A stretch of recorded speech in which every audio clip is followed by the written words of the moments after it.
आज ना मी इथे झटपट असे कोंबडी वडे बनवले आहेत. तुम्हालाही असे टम्म फुगणारे कोंबडी वडे बनवायचे आहेत का? एकूण एक वडा ना टम्म फुगतो आणि चवीला तो एक नंबर आहे. तर शिवाय तो थंड झाल्यानंतर बघा कसा तुम्हाला जेव्हा मी तो असा तोडते आहे तेव्हाच तुम्हाला जाणवत असेल की ते मऊ झालेलं आहे आणि हाताला अजिबात तेल लागत नाही आहे. तर नक्की करून बघा. त्यासाठी इथे मी 2 टेबलस्पून इतके धणे घेतले, पाव कप उडीद डाळ, 1 चमचा काळी मिरी, 1 चमचा मेथी घेतली. आता उडीद डाळ आहे ना, ही थोडी फुसून घ्यायची आणि त्याच्यानंतर अर्धवट भाजत आली की त्याच्यामध्ये इतर साहित्य घालून ते चांगलं लालसर भाजून घ्यायचं. आणि हे आता एका प्लेटमध्ये काढून थंड करून वाटून घ्यायचं आहे. इथे 3 वाट्या मी तांदळाचं पीठ घेतलं आहे, 1 वाटी ज्वारीचं पीठ घेतलं आहे, त्याच्यानंतर 1 वाटी गव्हाचं पीठ, अर्धी वाटी बेसन आणि आपण जी उडीद डाळ वगैरे वाटली ती घातली आहे. अर्धा चमचा इथे हळद आणि चवीनुसार मीठ घालून ते चांगलं मिक्स करून घ्यायचं.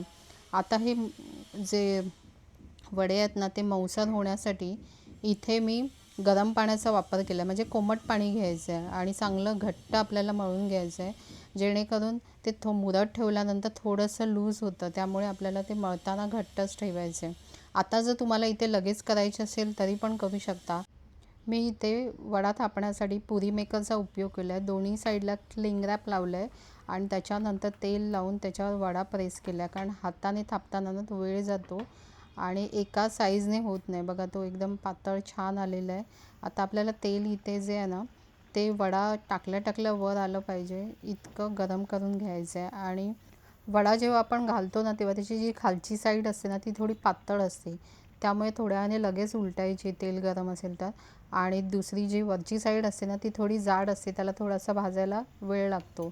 गॅसची फ्लेम आहे ती मध्यम टू मोठ्याच्या मध्ये ठेवायची आहे आणि वडे तळायचे. आता वडे तळताना जेव्हा आपण 4-5 वडे एकत्र घालतो ना तेव्हा तेल कधी कधी थंड होतं. अशावेळी थोडंसं गॅसची फ्लेम आहे ती जरा जास्त कमी करतच आपल्याला सगळे वडे तळून घ्यायचे आहेत. वड्याचं पीठ भिजवल्या आपण जर वडा तळायला घेतला तर त्यालाच चमच्याने त्या वड्यावर तेल घालावं लागतं की वडा थोडासा दाबून घ्यावा लागतो, मग तो छान टम्म फुलतो.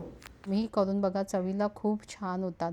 या प्रमाणामध्ये माझे टोटल आहेत ना ते 35 ते 40 वडे झाले. आणि तुम्हाला जर 12 वड्याचं प्रमाण पाहिजे असेल तर मी कॅप्शनमध्ये देते आणि करून बघा.